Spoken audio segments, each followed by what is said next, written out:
Have you ever had a buddy call and say, hey man, I was just on vacation and I thought about you. I got a bottle for you. Yeah, party is a bit nervous because it might be an absolute stinker. I mean, a complete dud. Or the flip side of that, they could have stumbled on a true gem on their travels. And that gem could have been a true stud. So tonight, we're tasting 2 bottles that we both received as gifts from people on trips. Let's find out. Are they duds or are they studs? This is the Noble Dram.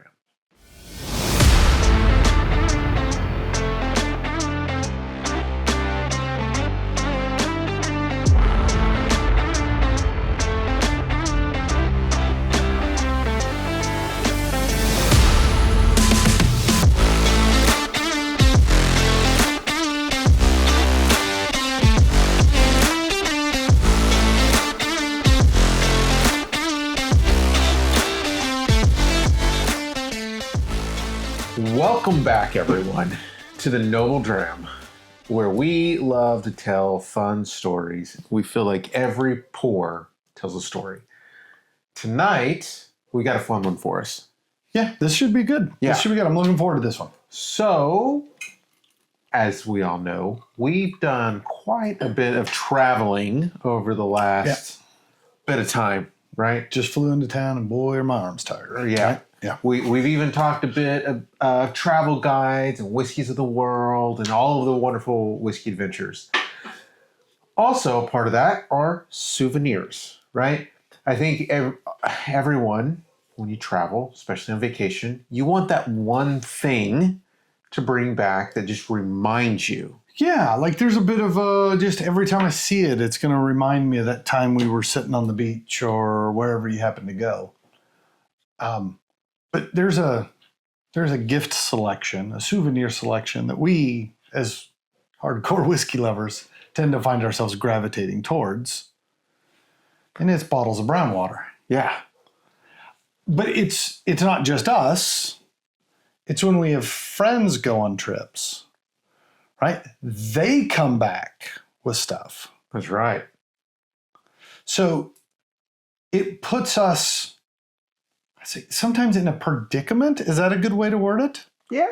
Yeah. Because on one side, you can get an absolute stinker. Like there's a reason you never bought that bottle. It could be a distillery you've never heard of. It could be these guys just started and they just have nothing but new stuff and it really hasn't aged out. You just never know what you're getting. But on the other side, you could get the real stud in the box, right? Like something that is that hidden gem. Again, you may have never heard of the distillery, or it could be something like from a distillery that you enjoy, but it may be a distillery exclusive. So unless you go to the distillery, you may never be able to get it. And so you have those friends that, might think of you as they're on their trip and might bring a little something back for you to share, right? So as we're getting started, I kind of think we need a little pour of something that was gifted to us. No, it makes sense. So or to you. That is tonight's theme. Gavin and I were both asked. We asked each other. Go find a bottle that somebody brought back from one of their trips to us. Not one we purchased ourselves.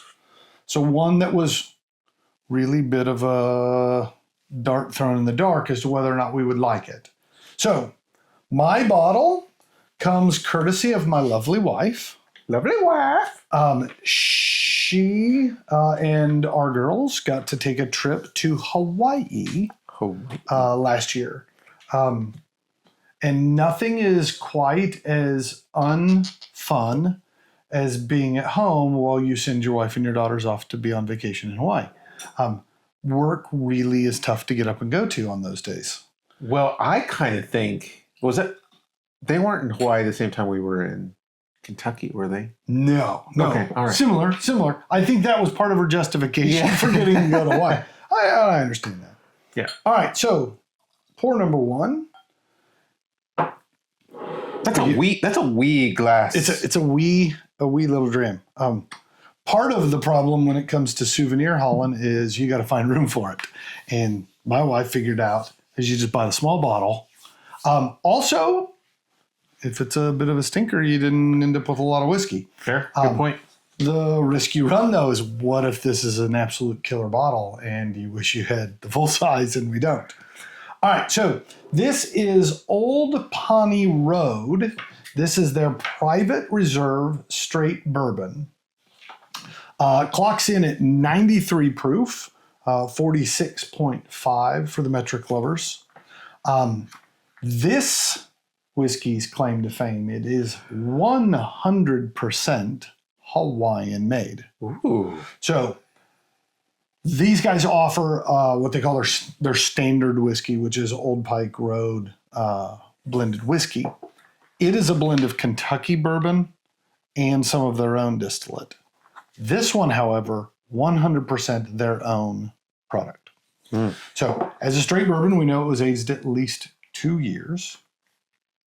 And they gave us a grain profile, a new ratio that we've never tasted on the show before. 90% corn. 90%. 10% malted barley. Not just, this is the level of detail we've found. Not just malted barley. It is specifically two-row grain malted barley. So I actually got to find out the specific type of barley used. The other big claim to fame here, this is artesian water from a well there at the distillery that comes up through the volcanic rock of the island of Oahu, right, which is where the distillery is. I gotcha. So it's volcanic mellowed. No. They're not running the whiskey through the volcanic rock. The water is coming through. Okay, all right. Which would be an interesting twist. Talk about fire water. Yeah, for sure. All right, so this whiskey actually gets its name from the Old Pawnee Road, right? Makes sense. Which was actually a road that ran from Honolulu up over the Ko'olau. I tried so hard to get all these words. Ko'olau mountain range, which runs right through the middle of Oahu. So the distillery, which is the Ko'olau distillery. I'm loving this. Why do we keep giving me the ones that are hard to pronounce? It's so fun.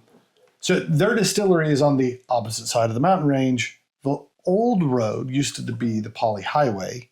It has now been rebuilt, and the old road was kind of abandoned and left for the forest to grow back over, the rainforest to kind of encroach. And actually now is a hiking trail. So you can hike up and down the what was the old paved road is now kind of I'm assuming busted up asphalt walkway. So this distillery began back in 2018. Two gentlemen, Eric Dill and Ian Brooks. My wife got to meet both of them when she's there. She said they were lovely guys. Dylan Brooks.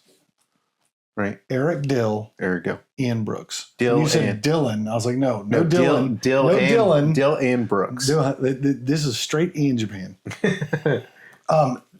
Both Eric and Ian, Marine Corps veterans. So it's a veteran-owned business.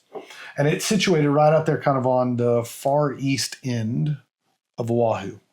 Spectacular views, beautiful rain coming in every day as it hits the island. So I'm expecting this one to be sweet. At 90% corn, I'm really expecting this one to coat the palate, so to speak. All right, but while we sit here and sip and savor, I wanted to talk a little bit about souvenirs because what we're talking about is bottles being souvenirs that people bring back. So one of the conundrums you sometimes have when you are traveling, I'm going to put you in the traveler's perspective, and I want to get your thought on something. Sometimes you are visiting another country, and there is a limited amount of volume you're allowed to bring back, or I should say legally bring back. Sometimes you find yourself at the distillery, and because of the 3-tier system that is imposed in all these states. Sometimes you're limited on what you can buy at the distillery, whether it's you can only buy one or only buy two. Sometimes you find yourself at the distillery that's doing some sort of fun release and they have limits on how many you can buy. There's a number of reasons why you might be standing at a store thinking to yourself, I would love to get my buddies these. But if I do, I might not get to bring anything home. So my question is, standing at the store, you're wearing shorts, a tank top, and flip-flops on your vacation, trying to figure out how to spend your hard-earned money. What do you do if you have to decide between yourself and your friends back home?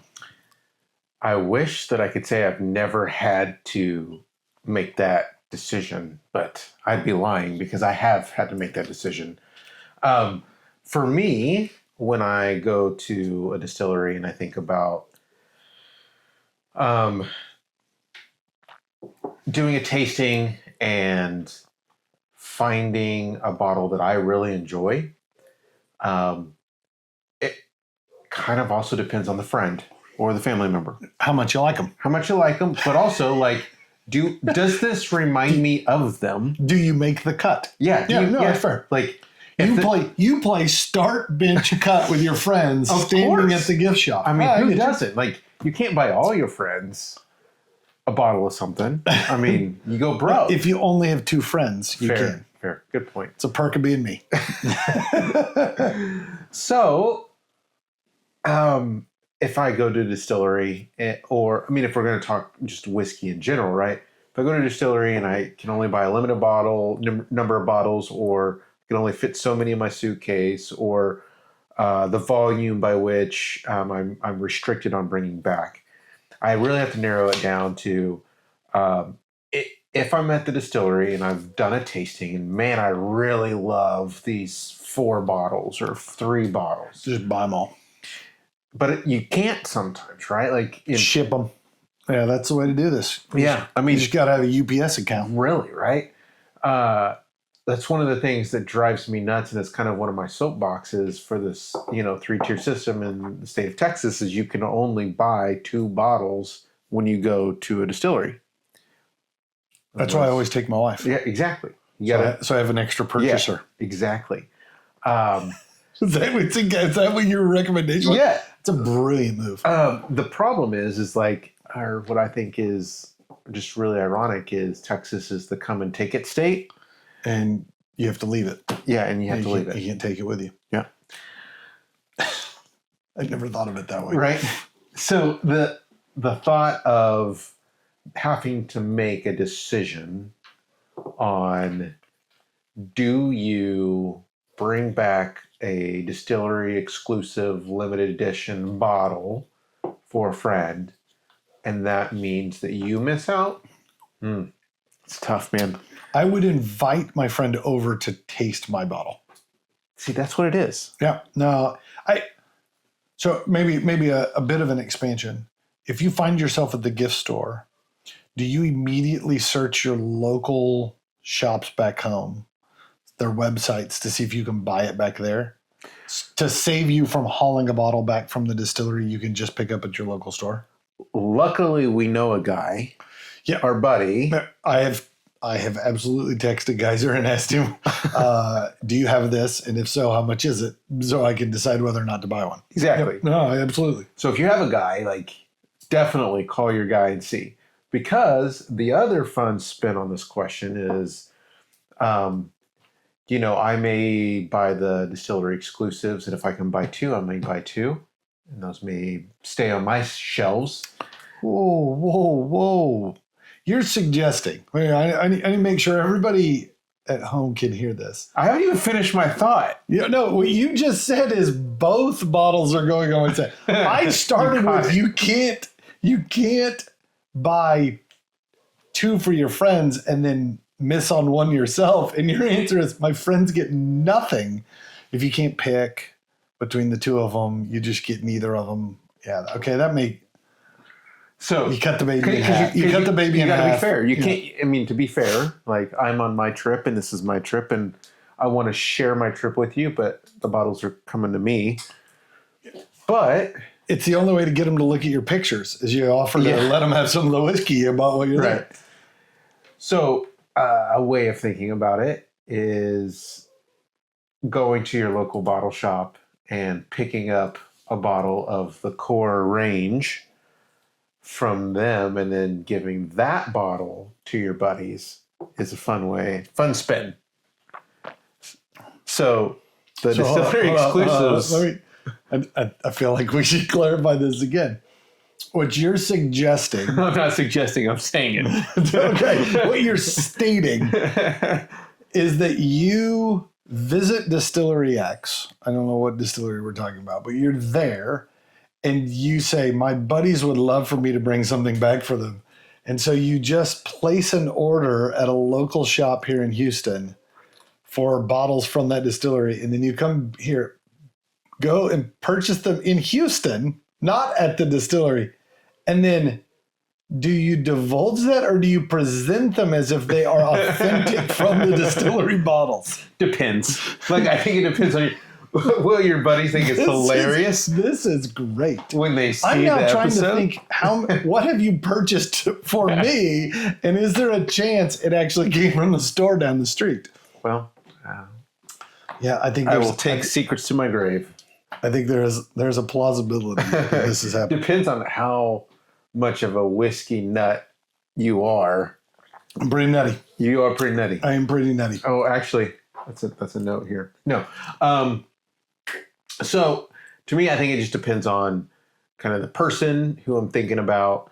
And again, if I can get that bottle back home versus like a distillery only sell, and how many bottles I can actually pick up and all those sort of things. So that it feels like a no-win. It's a win for me. No. No, whenever you have to pick between your friends or whatever, like it always feels like a tough spot to be in. So I understand that predicament. Based on that, though, I want to ask you a question. Okay.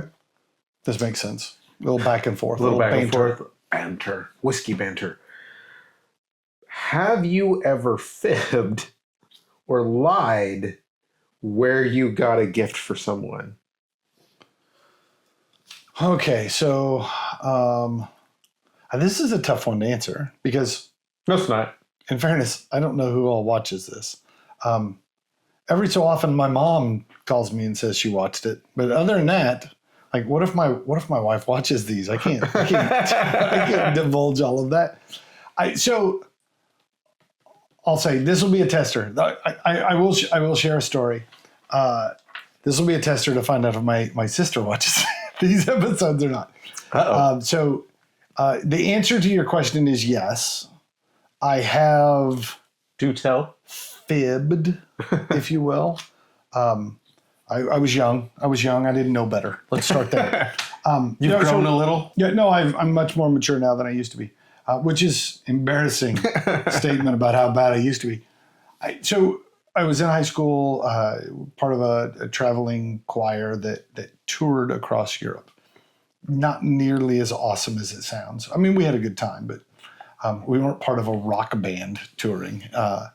Anyways, this was at the height of Birkenstock craziness the first time around, right? This was a long time ago. And all my sister wanted was a pair of Birkenstocks from Germany. Uh-oh. So my mother very carefully put cash in an envelope and wrote on the side that was for my sister's Birkenstocks. And as you do on vacation as a teenage kid, you spend more than you should on stupid stuff along the way. Whiskey and... We did. Well, we were beer drinkers back then. And yeah, everywhere in Europe you could order at any age. And so every place we went, we ordered beer. They were feeding babies beer. Yeah, not that we even enjoyed it at that age, but like you could, so you did. No, so I found myself the last night we get to Frankfurt, Germany, and I realized I need to go get the shoes, and I don't have enough. Like, we went to the store, got there, and realized they're not cheaper here than they are back in the States. I had hoped that they would be cheaper, and thus the little money I had skimmed off the top would not be caught. So we arrived back, landed at the airport, and my mother had come to get me, and I had to come clean that I had not only foolishly wasted the money she had given me, but I also did not have the shoes.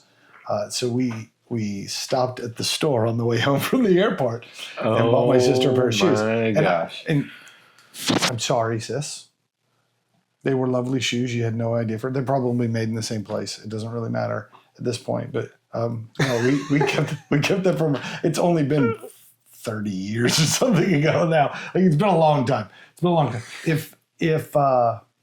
If it makes her mad and she doesn't talk to me anymore, I feel like there was other problems in the relationship with my sister than just the shoes. Birkenstocks be damned. We got a confession tonight. No, I have done this. I think it's my one big fib though. Like I have bought stuff at the airport.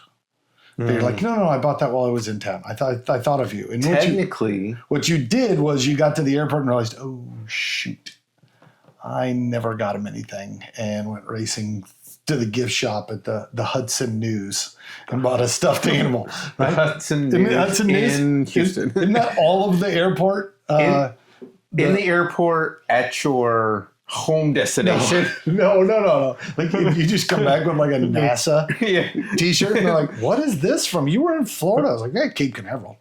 Yeah. Space Coast. It works. All right. So hold up. I do have one little, like, this kind of, we derailed, right? Conversations kind of have a way of leading themselves. I grew up as a kid. Dad didn't do a lot of business travel, but when he did go somewhere, he brought back souvenirs for me and my sister, right? It was a big deal. It was always trinkety level stuff, right? It really wasn't anything too award winning, but it made us feel like at least Dad thought about us while he was gone. I won't say I travel for work a lot, but I travel for work from time to time. And the first time I went on a business trip, I stopped and bought each kid a little $10 t-shirt at whatever gift shop for whatever town I happened to be in. And I came home and my wife was surprised by it. She's like, what is this? I was like, I went on a trip. I brought home souvenirs. And she's like, you went to Pennsylvania? Like, there wasn't anything like great about it. And I was like, oh, it's what Hershey you did. chocolate. And she ultimately said, don't do that. Like, that's weird. Like, and I'm like, I didn't think it was weird, but like, at the same time, like, yes, if you're going to travel on a regular basis, it felt like I might be a little overkill.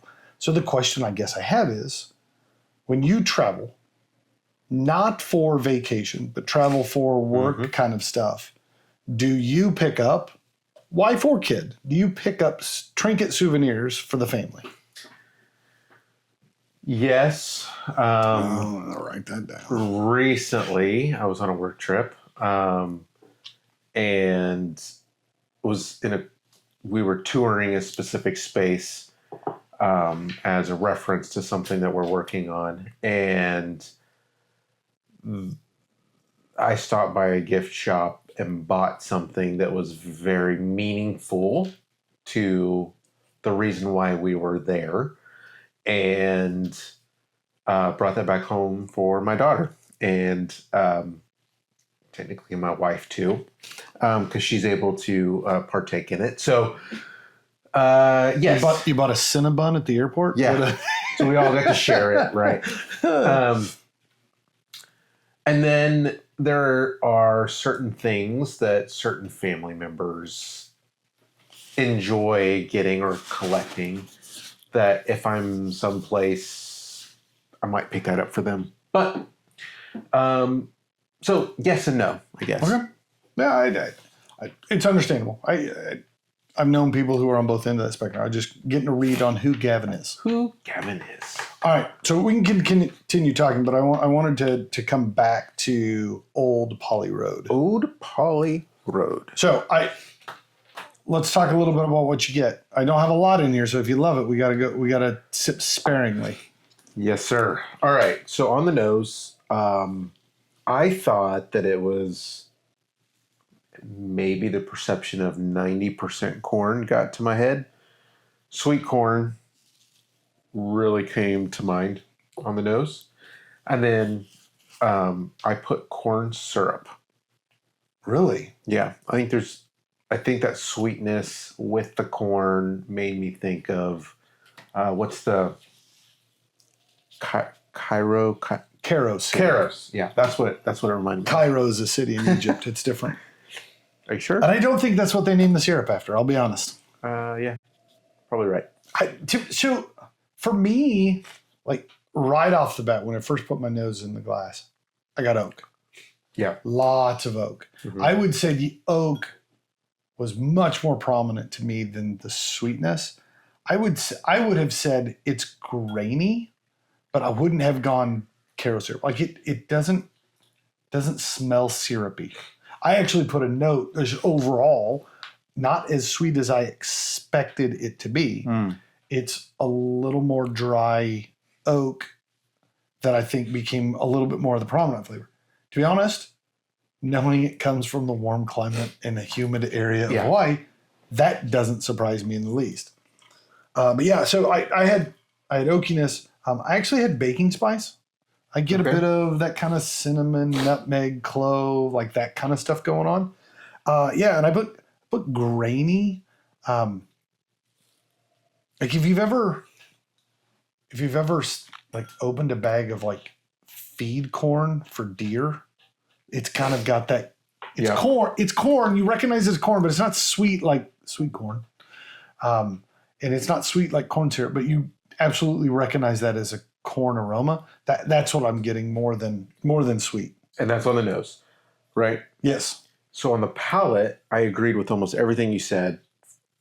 I got a lot of those same notes on the palate. I put it's oaky, it's sweet. There's the spice. I put there's a nuttiness to it.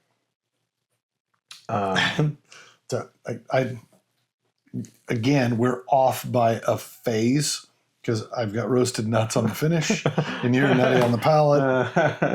And we wrote that down when I said something about being nutty, and then I was like, oh, maybe that's what that is. So I don't know if that's a little bit of subliminal messaging to myself or what. So what did you get on the palate then? So I think the oakiness is a little softer on the palate, and I thought the spice kind of took the main stage.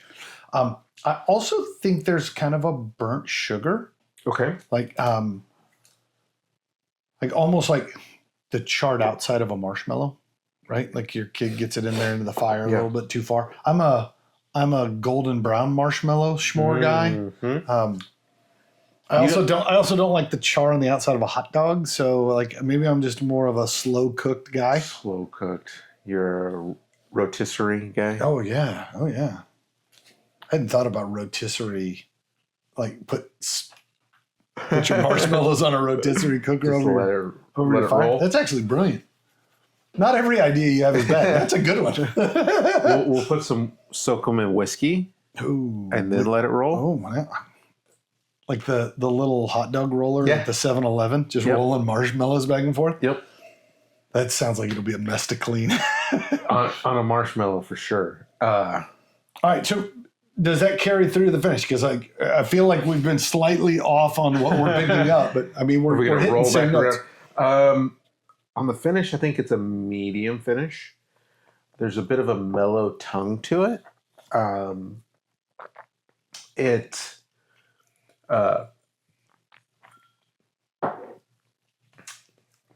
oaky now. I was gonna say the finish makes the palate taste sweeter. Like I didn't notice sweetness on the palate, but as soon as you finish the sip and it turns very tannic, oaky, you're like, oh no, the palate was much sweeter than I thought. Yeah, agreed. Yeah. I think we're. I also got a bit of coffee. Really? Back in, like kind of the roasted coffee kind of thing on the finish.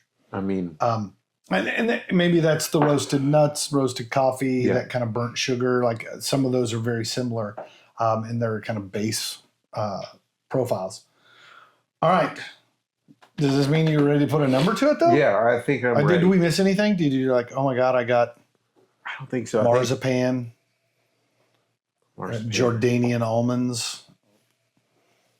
I'm more of a almond joy kind of guy.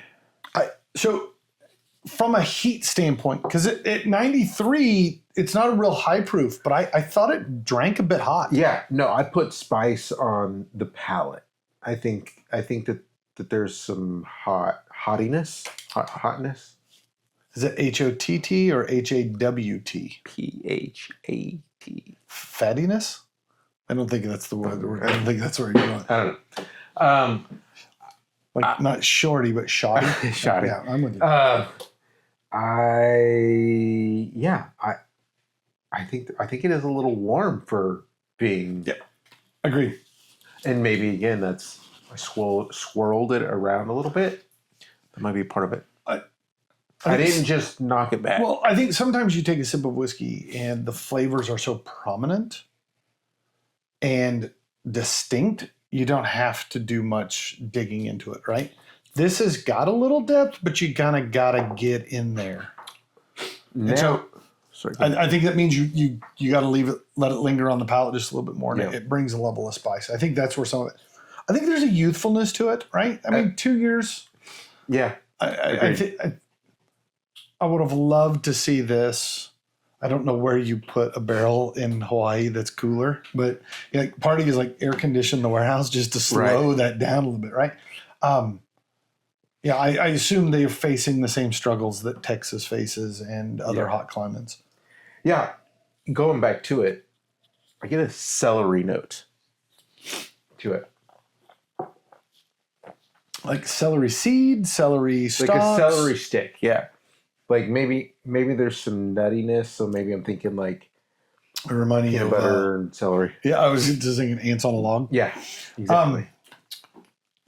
So thinking back to other hot climate whiskeys we've tried, there was this idea of hot climate STR kind of refurbishing of a cask that has been worn down. Right. I wonder if can't do it with the bourbon, right? Bourbon's got to be a new barrel.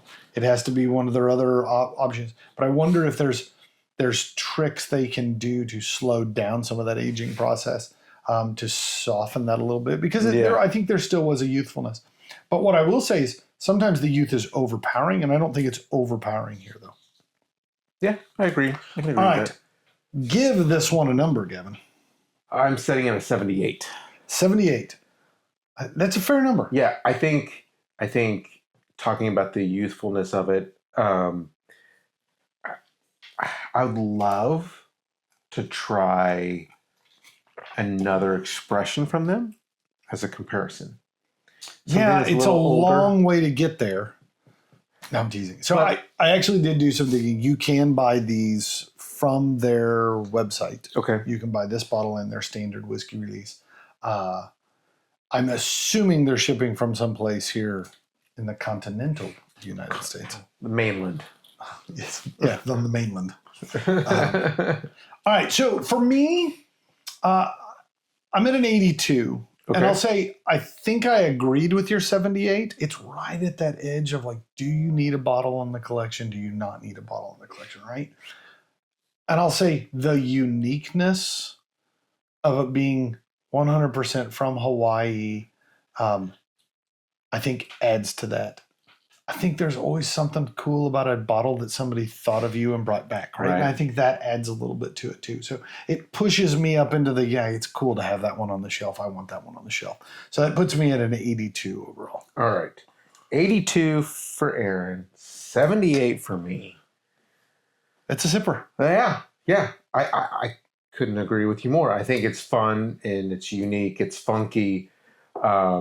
I've never had a whiskey from Hawaii that I can remember for this one. I drug out the shirt. You did? I drug out the wife actually bought this shirt in Hawaii too. So I pulled out all the stops. So we're at that point where we're ready for glass number 2. But before we do that, check out this quick announcement. For the last couple weeks, we've been teasing a big announcement coming. That's right. The Noble Dram has a barrel pick. But we don't half-ass anything here. Not just one barrel pick, we got 2. Larceny, barrel proof, and Elijah Craig, barrel proof. And we want to give a special thanks to the guys at M&R Liquor here in Northwest Houston that helped make these barrel picks possible. With them, we've reserved a limited number of each barrel pick for you, our noble listeners. For everyone who goes online, reserves a bottle before they go on sale to the general public, you get $10 off per bottle. Follow the link down below in the comments to reserve each one of these bottles. And don't miss a chance to enjoy 2 delicious drinks. Cheers.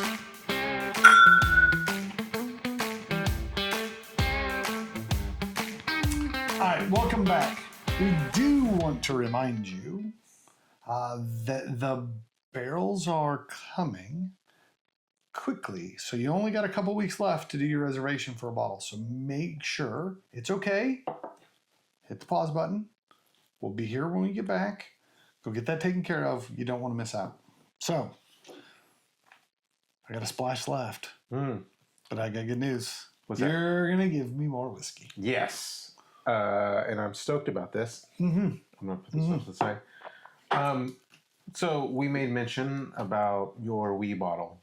It's a very appropriate sized bottle. I don't like your attitude. Oh, well, I need you to make some room because it's not the size of the bottle. It's how you, what's in it. I need you, please do me a favor. Yeah, clear stuff out of here. Yeah, we got to make some room. So my bottle, on previous episodes, we bring the box out or the canister. Yep. This is far more impressive. Yeah, this is, size matters sometimes. And so I was trying to think how to say this without being inappropriate. I don't think there is. Yeah, this has got big box energy. Big box. Big box store right here. All right, get the bottle out of this thing so we start to drink it. So, all right, may I move this monstrosity out of the way? I would appreciate that. Thank you so much. So this bottle is Nelson's Greenbrier Tennessee Whiskey Marathon Malt. Marathon malt. Marathon malt. Oh, I'm intrigued. So this bottle comes from my good friend, Justin, who has recently spent some time in Nashville, Tennessee. And not long ago, he said, hey, let's get together. His kiddo is just a few months younger than mine, and we got the girls together to go have a play date and surprised me with big box and wonderful new bottle addition to the shelf. So, Justin, thank you so much. Super thrilled. It is a nice looking bottle. Yeah. I mean, right? It presents really well. Yeah. Oh, this is derailed. It's got very much the old-timey feel that means it should come in a wooden box or wooden crate. Maybe more appropriate term. Yeah, everything about this feels period specific. Agreed. So a little bit about this bottle. We do know the bash bill. 70% corn. So a weak 70% corn. Compared to your 90% over here. Oh, but I already know where this is going. I cheated and looked at his notes. And we are 30% malted barley. I mean, I could smell greatness as soon as I picked it up, and now I know where it's coming from. The proof on this guy is 103.4. Ooh. So we're getting back to the point system. Is this a barrel strength, or has this been? It does not say to. I think it's 103.4. It's an oddly specific. It's a good question. I don't know if it's barrel strength. It does not say. I was going to say it sounds like an FM radio station, but I think their decimal points are always 103.4. Nelson's Greenbrier. Today's classics. Today.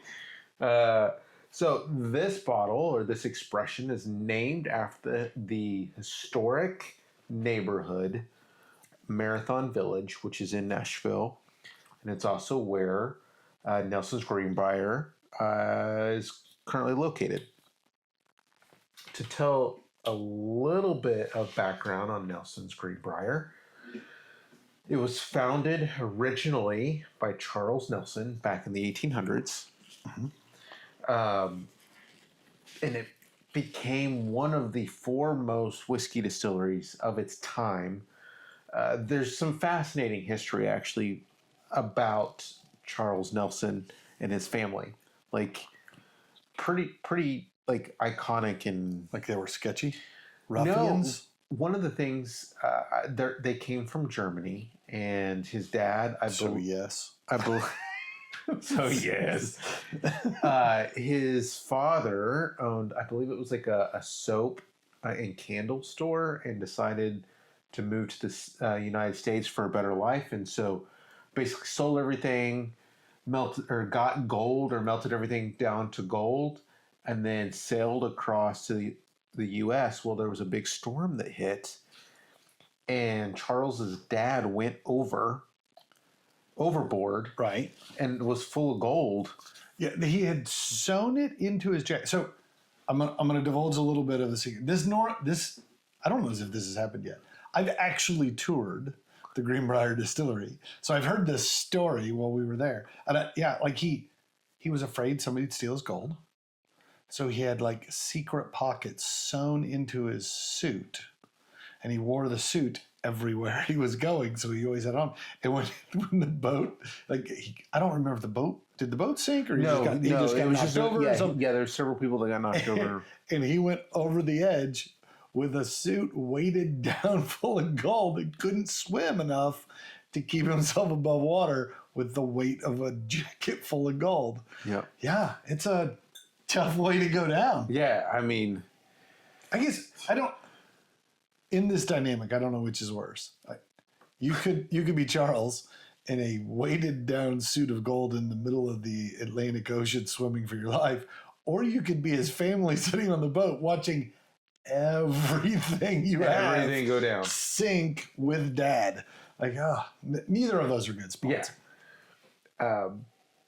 So Charles, I believe, was like 15 at the time, and did a few things. Butcher, sold coffee. They had a grocery store, meats, coffee, whiskey, all those fun things. The whiskey started taking off, and again became like this massive success for Tennessee whiskey. He passed away, and his wife took over ownership. Mm-hmm. And she, at the time, was one of the only women that had this kind of prestige of a job for a whiskey distillery. So she was a pioneer, I guess you could say, in kind of the whiskey and women. However, what happened during Prohibition, right? Misfortune happened through most of the United States, and the distillery closed. Yeah, I was going to say they were not one of the ones that got Right. the medicinal license thing, and it pretty much was a death sentence for your distillery. Exactly. Fast forward basically 100 years, and Charles's 3 times great grandsons were on a trip, found out some history about their great grandfather, and were fascinated by it, and decided they were going to devote their time and energy on resurrecting this lost distillery. Right? So, back in 2006, I think, is when they really started learning more about their family history. And then I believe it took about 3 years to reopen the distillery. So, in 2009 is when they fully opened. Yeah. I'm shocked at how much your internet research matches my memory of my tour. Because I was like, yeah, this is a great story. I mean, it's fascinating to me that, I love the idea of lost distilleries. We talked about that on a previous episode. And the family catches wind of the historic nature of it, and then they resurrect the distillery and they kind of make it their own. But it's kind of going back into their family legacy and finding out some of this information, and it's fun for me. Like, I love this kind of stuff. Yeah. Well, so I'll add one of the crazier anecdotes I caught in the tour that I thought was really cool is for those who don't know the name Nelson Greenbrier, because right up until recently, it was kind of a forgotten name. When they first started their process of building the distillery and stuff, they were outsourcing the distilling so they could start aging stuff away. And they were contracted with the Belmead distillery, right? Which was a name we've all known for some time. And shortly after Greenbrier opens, the Belmead distillery has a fire, if my memory serves right, and had some pretty significant damage.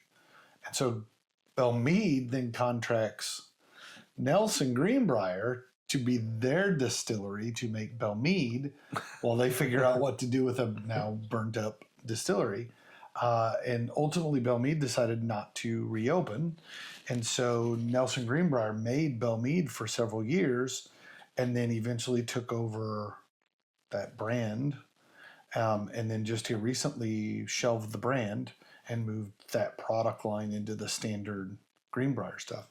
I was fascinated by the kind of interconnection because, like, you hear a lot about that in Kentucky, Right. but in Tennessee, you didn't hear as much about that kind of interconnection between places. And also, when I was first kind of learning to love bourbons, like Belmead was one of the ones that I always enjoyed. That you get the little 3 half bottle pack, and it was their standard. And then I think there was a sherry cask and a something else cask that all came in a box, and you got to try. And it was like having your own little tasting set. And I remember thinking that was pretty fancy stuff back then. So, Sorry, I derail. That's what I do. We're gonna zoom back in here. I said the story will lead itself wherever it goes, right? I'm just following. Yeah, there we go. As we've kind of talked through, as we're nosing and sniffing and tasting and all those fun things, I want to know, do you have a thing when you're traveling on vacation that you just have to bring back as your souvenir? And it cannot be whiskey. Is there something else? That was the obvious answer, right? So, yeah, I kind of made this little thing a while back when I first started visiting distilleries. I was like, man, I really want like the tasting glass, right? Some places give you a glass that's got their logo on it, and when you get to the end, you're like, in your pocket. Some of them were like, no, it's yours. Or 2 or 3. Yeah. He's just walking out. You always wear cargo pants to tour a distillery, so you can just walk out with extra stuff. No, I'm teasing. So it turned into collecting Glencairns. And so it was really fun because you came home and somebody come over for a whiskey, and I was like, oh, I'm going to let you have a sip out of my Angel's Envy Glencairn, or I'll let you have a sip out of my Lagavulin Glencairn. And like, oh man, this is so cool. You got a glass for me. You get to tell them the story about how you visited the distillery. Well, it also became a thing that people wanted to get for you. They're like, hey, we visited a distillery, and so we brought you this. And you're like, oh, well, like, I don't have a story with that glass now. And then I ran out of shelf space because I was like, oh yeah, I'll line them up here. Well, then I was like, now I got more than there. And now I have to decide, am I going to put a bottle on the shelf or am I going to a glass on the shelf? I have more Glencairns that have the name of a distillery on them than I have just regular Glencairns that I actually drink out of. And it's gotten to the point now where I'm like, this is too much. I've got to stop doing this. So I've now subsequently stopped doing it.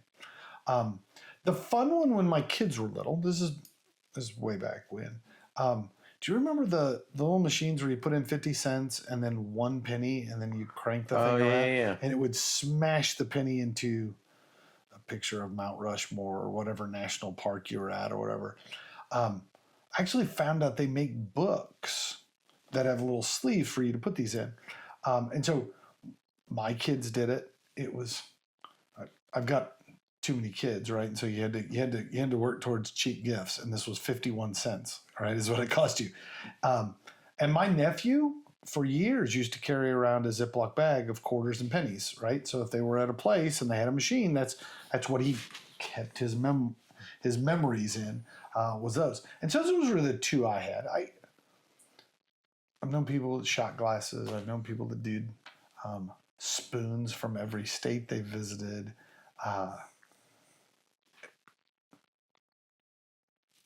Old people do thimbles. I don't understand thimbles.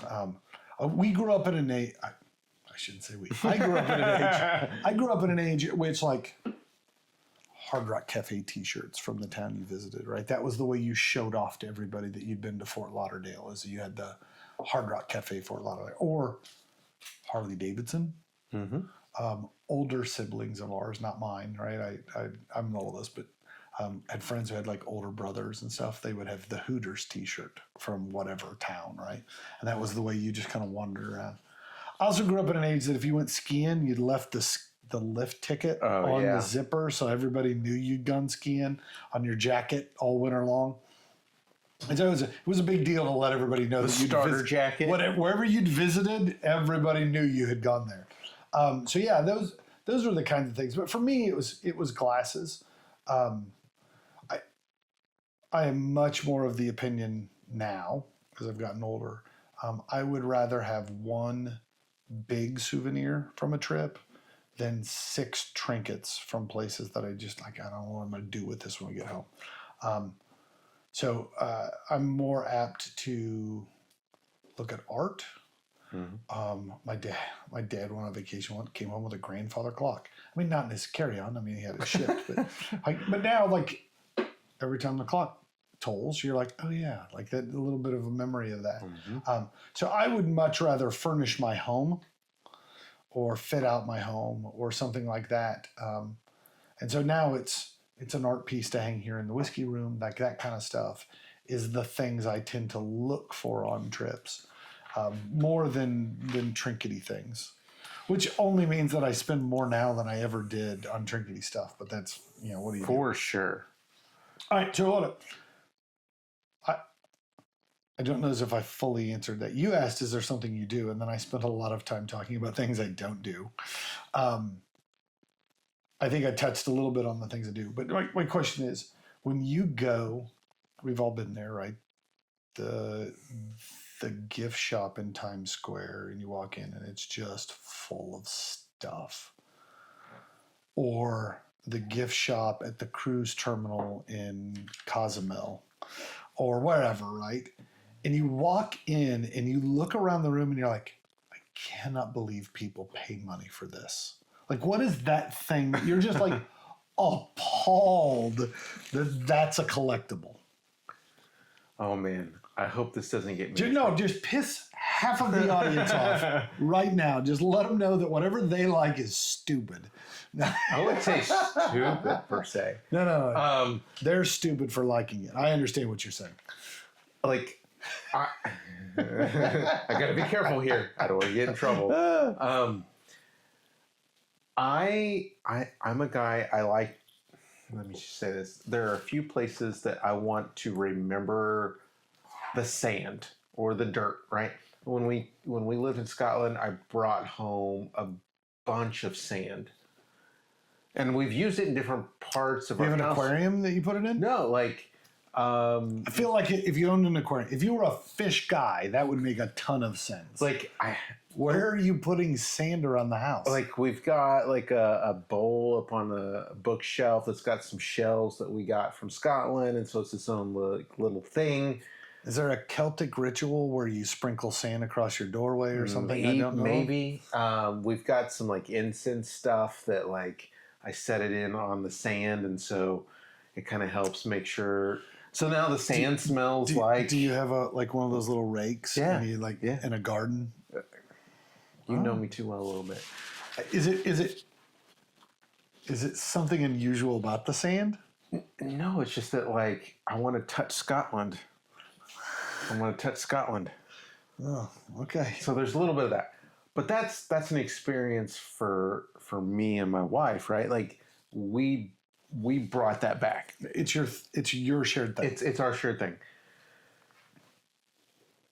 But somebody else bringing me a bottle of sand from someplace they visited, You can buy at the gift shop. Somebody's already put sand in a bottle. Right.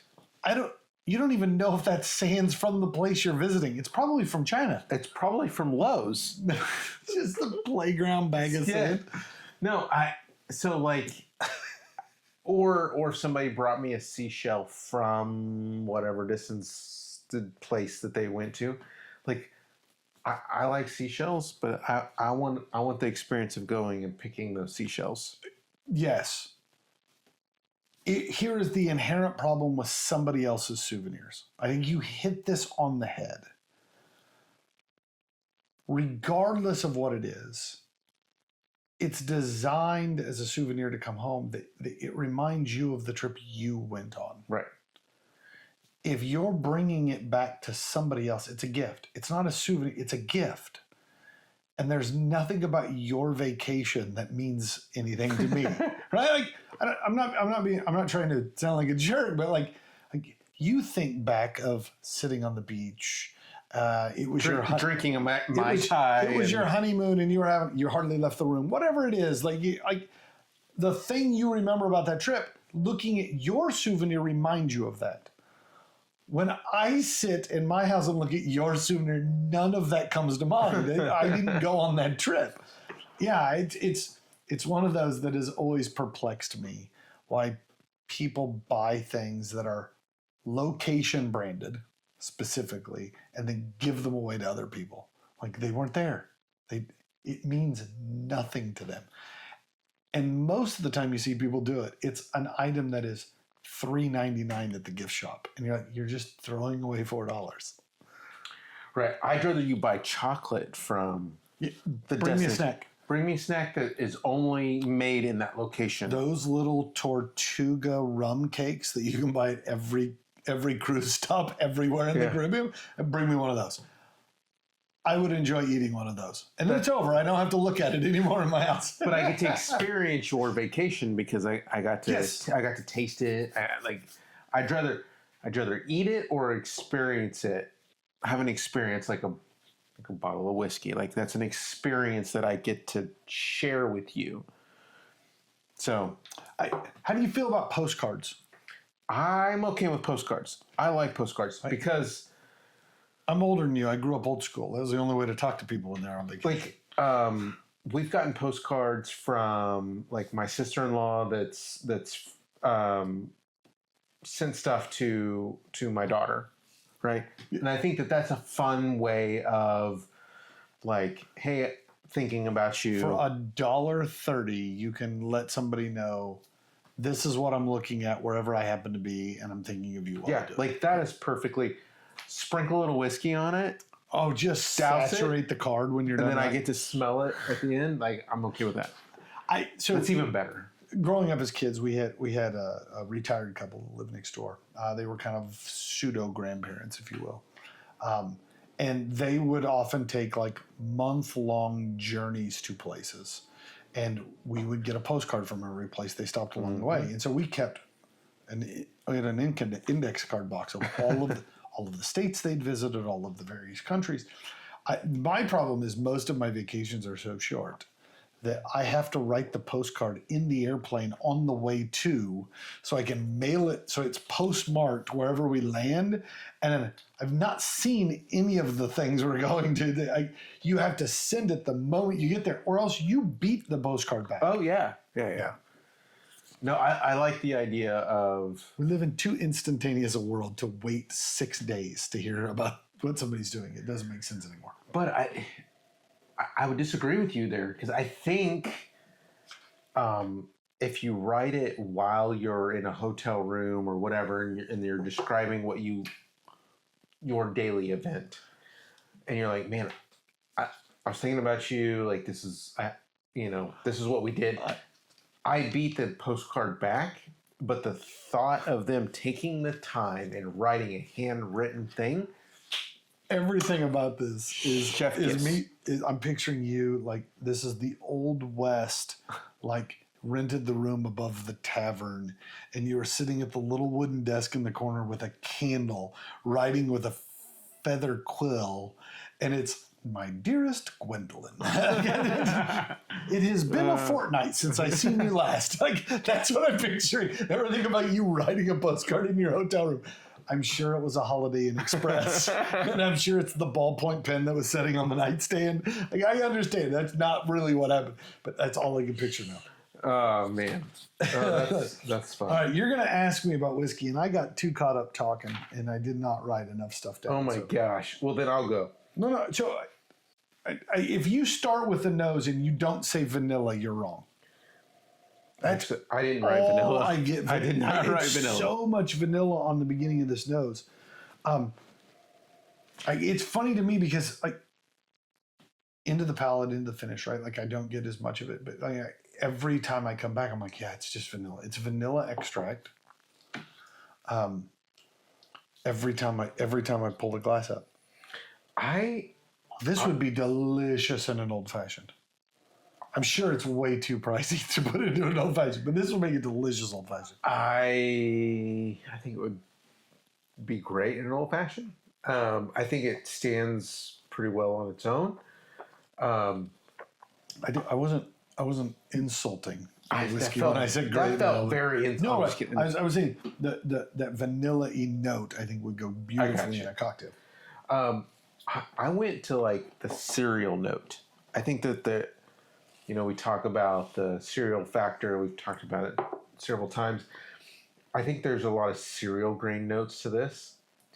It reminded me a lot of even a loaf of bread, a fresh loaf of bread.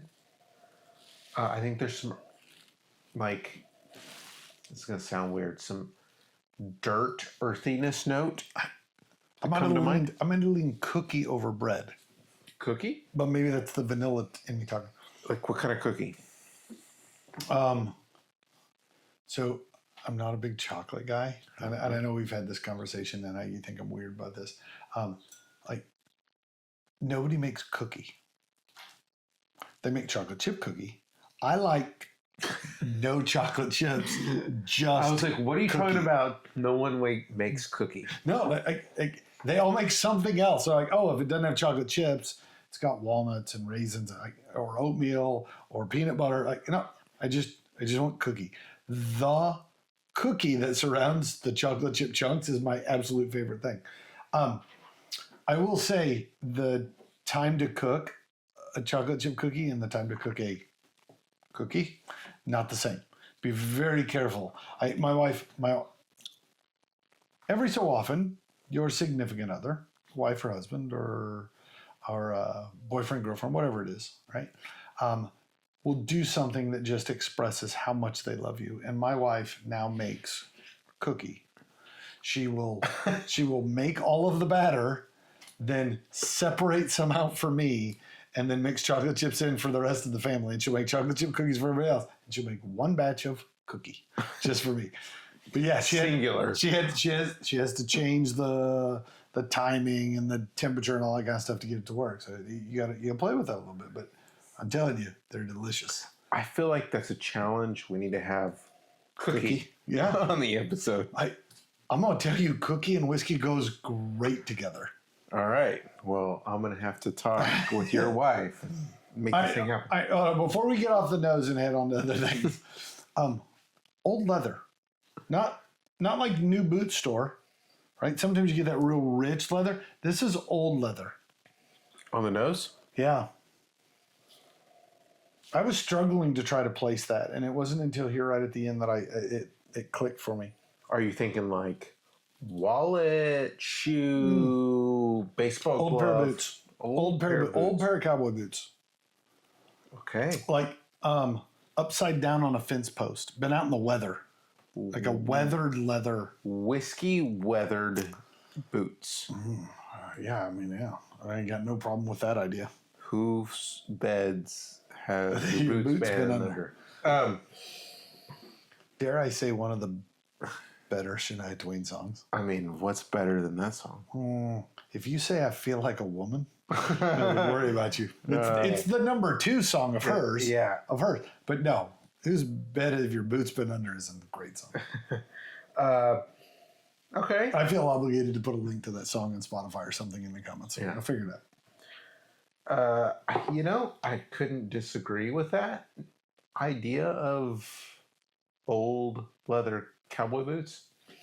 Um, I still get just a lot of like cereal grain notes on it, oakiness on the nose. If you think I'm wrong, say I'm wrong. Like, it's Actually, okay. You're not gonna hurt my feelings. to go back to your cookie reference, there's a bit of like an oatmeal cookie note that I can get on it. No raisin though. No raisin, but Again, a cookie that doesn't exist. just oatmeal. Oatmeal cookie. Hold the raisin. All right. On the palate, Uh-huh. I get a mild oakiness. All right. I think that on Old Poly Road, the oak was a little sharper, right? A little more tannic. This is a little softer oak and almost more charred. There's a bit of charcoal-y kind of oak to it. Reminds me a bit of the smoker running. I won't say it's smoky, but like the smell of ash. All right. I think there's a bit of spice to it. I think compared to the first one, though, it's really mild spice. Like the first one was really spicy compared to this one. I think the other one was hotter at a lower proof, but maybe the spice is more of a baking spice or a cinnamon spice. I do get more of that kind of traditional bourbon caramel, But it's not sweet. I wouldn't say sweet. I'm with you. It's got bourbony things, right? but not in the same profile that you typically think of bourbon. It just dawned on me that we picked two whiskeys, dumb luck, that are corn and barley. Yeah, we did not plan that at all. That's weird. So on the finish, how are you feeling on the finish? So first thing I wrote down, this is much more oily. Almost in the way that like it tastes oily. Not just feels, but tastes oily. Again, I get charred oak. I get that kind of, I'll say much more of a drying vanilla note.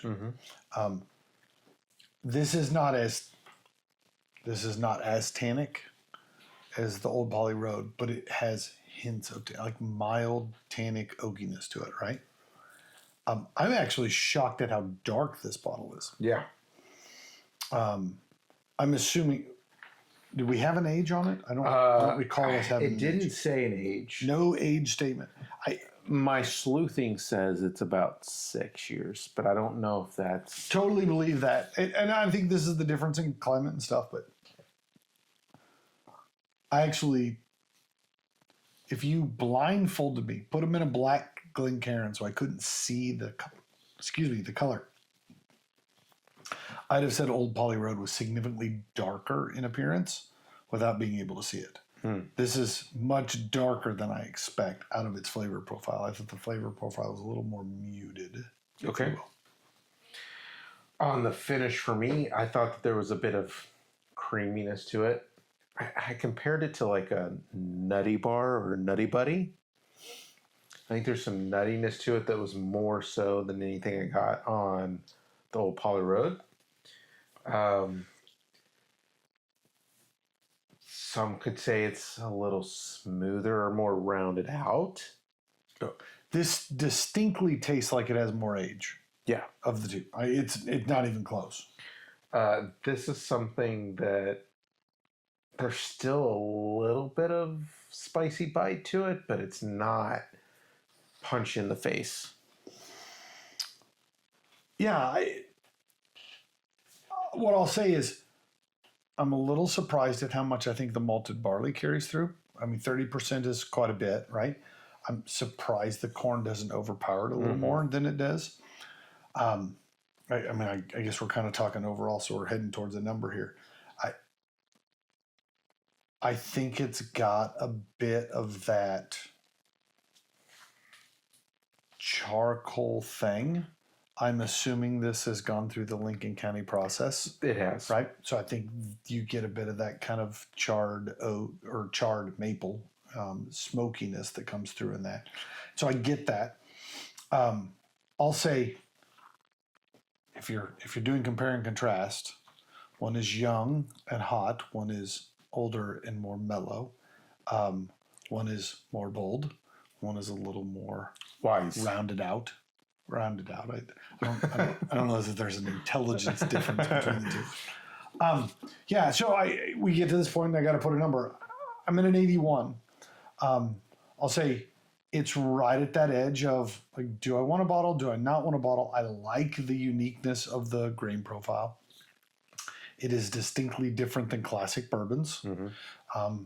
It is certainly not a single malt, right? Like it's this kind of weird hybrid thing going on.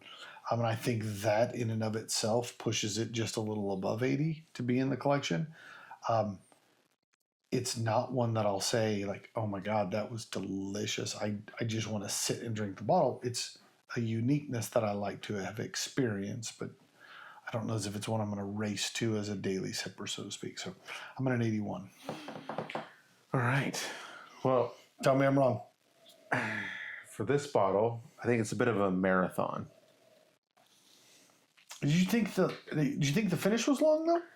Well, it's the marathon implies that. Marathon malt. I know what you were doing. I was just like, I was trying to figure out if he actually had anything to that or just a namesake. Just a namesake. No, I think that for me, this one is a little bit fun and funky. It's not a single malt. It's not punch you in the face bourbon. It's kind of just different. And so I gave it an 87. Get your peanuts there. Yeah. I need to enunciate. I get your peanuts. Yeah. Excuse me. What did you on the finish? It's got a little roasted peanut thing going on. Agreed. Yeah, I get that. Yeah. Sorry. So it's enough. There's enough uniqueness to it that if you had a chance to get this bottle while you were at the distillery, because this is a exclusive, you could only get it at the distillery. That probably warrants a couple points that I didn't know.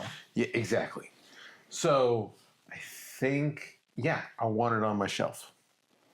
Yeah, I think anytime it's a bottle you can't buy anywhere else except for the distillery, having one on your shelf it's a little source of pride. So I think that warrants a couple points. Unfortunately, it's not on my shelf. No. Too bad, so sad. Yeah. Only if you knew somebody. This is one of those that I'm going to have to come over to your house and drink it some more. Exactly. I know. All right, I'm in. Okay. That actually begs a whole nother question about re-gifting. Yeah, no, we don't have time. We don't have time. We'll do a re-gift. We'll do a re-gifting episode. Well, I mean, a little bit of what we just did was re-gift. We re-gifted it with you, our noble listeners. All right. 87, 81. Let me say thank you all for going on this with us. One of the fun parts of Souvenirs is it gives you a chance to kind of re-experience stuff. And even though we didn't get to go on either of these trips, this was an opportunity for us to be there by proxy, if you will.